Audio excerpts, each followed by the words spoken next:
ध्येय टीवी के daily MCQ कार्यक्रम में आप सबका स्वागत है और मैं हूं विवेक ओझा। इस कार्यक्रम में हम आईएएस, पीसीएस और अन्य प्रतियोगी परीक्षाओं के बहुविकल्पीय प्रश्नों पर चर्चा करते हैं। तो आइए शुरू करते हैं आज का पहला सवाल। रॉयल गोल्ड मेडल जिससे हाल ही में एक भारतीय को सम्मानित किया गया है, किस क्षेत्र से संबंधित है? आपके ऑप्शंस हैं ए पर्यावरण, बी राष्ट्रीय कानून व्यवस्था, सी राजनयिक उपलब्धि या फिर डी वास्तुकला।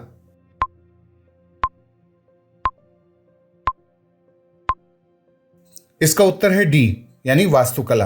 व्याख्या देखते हैं। कुछ ही रोज पहले the royal institute of British architects द्वारा एक समारोह में इंडियन आर्किटेक्ट बालकृष्ण दोषी को रॉयल गोल्ड मेडल से सम्मानित किया गया है। हालांकि इस अवार्ड की घोषणा पहले ही हो चुकी थी, लेकिन अब उन्हें समारोह में पुरस्कार दिया गया है। गौरतलब है कि भारतीय वास्तुकार बालकृष्ण दोषी को ब्रिटेन के रॉयल गोल्ड मेडल 2022 के लिए चुना गया था, जो वास्तुकला के लिए दुनिया के सर्वोच्च सम्मानों में से एक है।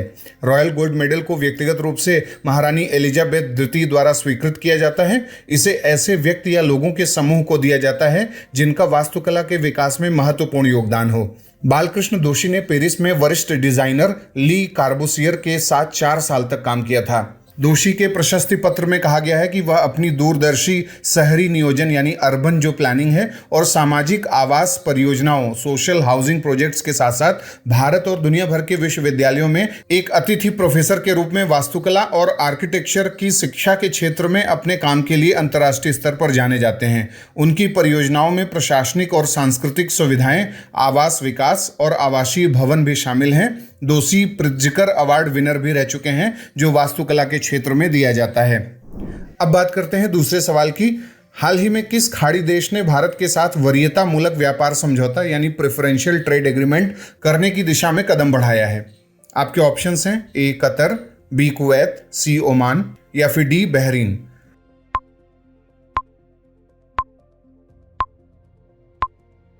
इसका उत्तर है सी। व्याख्या देखते हैं। हाल ही में ओमान के वाणिज्य, उद्योग और निवेश संवर्धन मंत्री ने स्पष्ट किया है कि वह भारत का दौरा करेंगे और भारत के साथ एक वरीयता मूलक व्यापार समझौते को संपन्न करने के लिए भारत सरकार से वार्ता करेंगे। दरअसल भारत और संयुक्त अरब अमीरात के बीच मुक्त व्यापार समझौता होने के बाद अब अन्य खाड़ी देशों की भी मंशा है कि वह भारत के साथ व्यापारिक संबंधों को और मजबूत बनाए।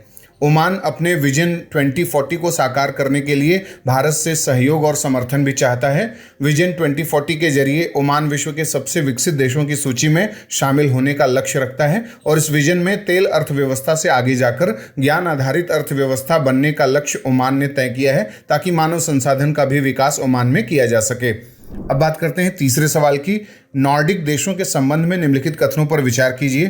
पहला, नॉर्डिक देश स्वीडन, फिनलैंड, डेनमार्क, नॉर्वे और आइसलैंड यूरोप की सबसे उन्नत अर्थव्यवस्थाओं का प्रतिनिधित्व करते हैं।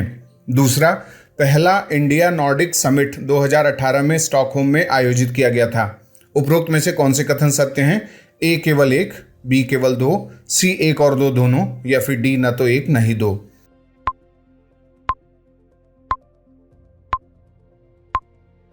इसका उत्तर है सी। व्याख्या देखते हैं। हाल ही में भारतीय प्रधानमंत्री नरेंद्र मोदी और नॉर्डिक देशों की सरकारों के प्रमुखों ने डेनमार्क के कोपेनहेगन में क्रिश्चियनबोर्ग पैलेस में दूसरे भारत नॉर्डिक शिखर सम्मेलन में भाग लिया। ये दूसरा मौका है जब भारत नॉर्डिक शिखर सम्मेलन का आयोजन हुआ है। पहली बार 2018 में हुआ था।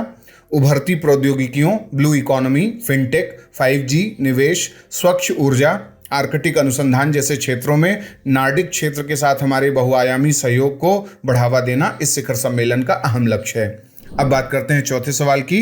IAEA यानी इंटरनेशनल एटॉमिक एनर्जी एजेंसी के संदर्भ में कौन सा कथन असत्य है?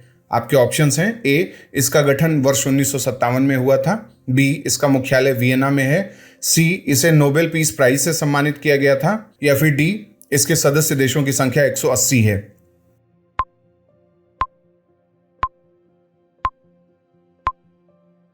इसका उत्तर है डी।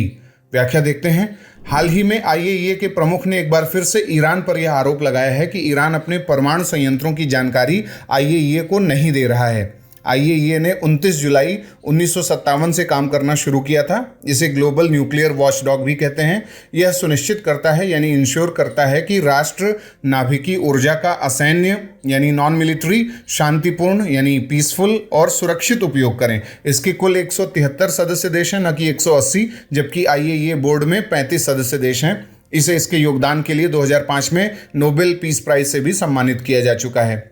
अब बात करते हैं आज के 5वें और अंतिम सवाल की। संयुक्त राष्ट्र द्वारा अंतर्राष्ट्रीय परिवार दिवस प्रतिवर्ष किस दिन मनाया जाता है? आपके ऑप्शंस हैं A 12 April, B 15 May, C 18 जून या फिर D 29 जुलाई।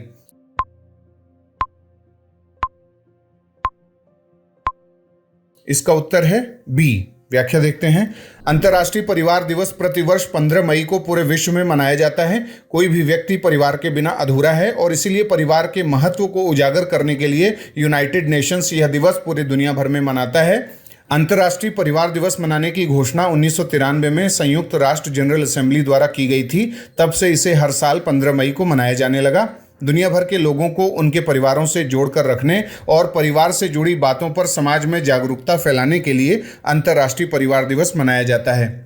तो ये था आज का हमारा डेली MCQ कार्यक्रम। आपके 5 में से कितने सवाल सही हुए, कितने गलत, आप हमें कमेंट बॉक्स में बताएं।